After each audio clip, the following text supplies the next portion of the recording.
বলে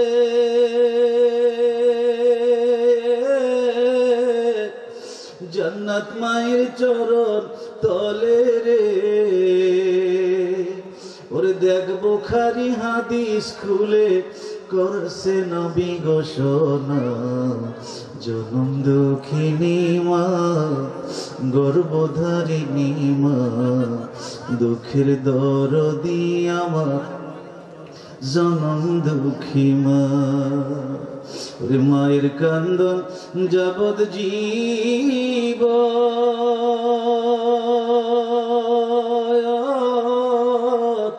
দুই চার দিন রয় বনের কান্দন রে। ওরে ঘরের রমণীর কান্দন বেশি দিন যে থাকে না, জনম দুঃখিনী মা গর্ভধারিণী মা, দুঃখের দরদি আমার জনম দুঃখী মা।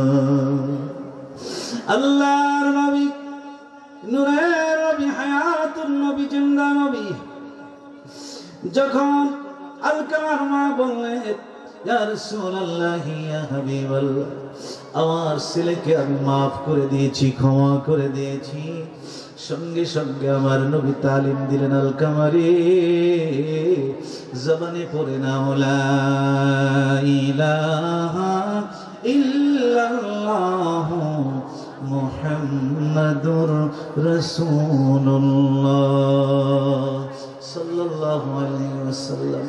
আল্লাহর নবী বুঝাইয়া দিলেন,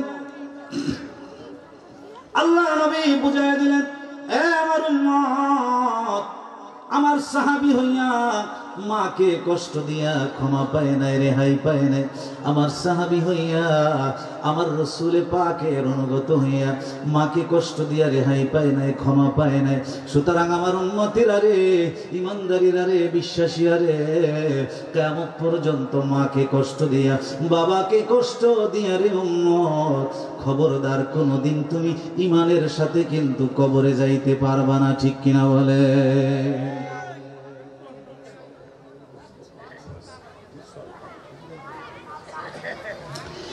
আল্লাহ নবী, রহমতের নবী, হায়াতুন নবী বলে, খবরদার উম্মত, মাকে যদি কষ্ট দাও, বাবাকে যদি কষ্ট দাও, এই গুনাহের শাস্তি আমার আল্লাহ দুনিয়াতেও দিবেন, আখিরাতেও দিবেন। এটা আমার আল্লাহ রাসূল হাদিসে পাকে বলেছেন যে সব গুনার শাস্তি হবে আখিরাতে, কিন্তু দুইটা গুনার শাস্তি হবে দুনিয়াতে এবং আখিরাতে। এক নম্বরে হলো মাকে যদি কষ্ট দাও, বাবাকে যদি কষ্ট দাও, ওই গুনার শাস্তি আমার আল্লাহ দুনিয়াতেও দিবে, আখিরাতেও দিবে। দুনিয়াতে যতদিন তুমি বাঁচবে বেঈমানের সাথে বাঁচবে, যখন তুমি কবরে চলে যাবে ওই দিন তুমি বেঈমান হয়ে মরবে, ঈমান তোমার নসিব হবে না। জোরে বলুন নাউজুবিল্লাহ।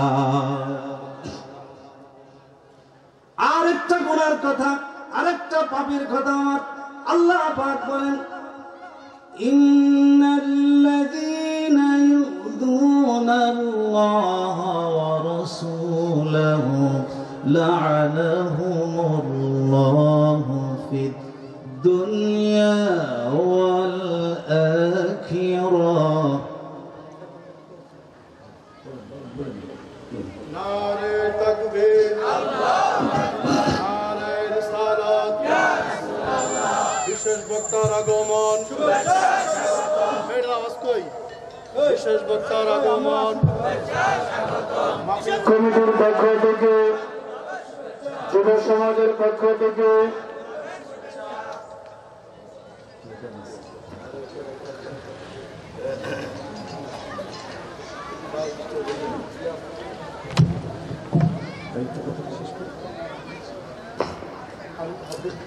আল্লাহ রাব্বুল আলামিন বলেন, ইন্নাল্লাযীনা ইউযুনাল্লাহা ওয়া রাসূলাহু লা'আনাহুমুল্লাহু ফিদ দুনিয়া ওয়াল আখিরাহ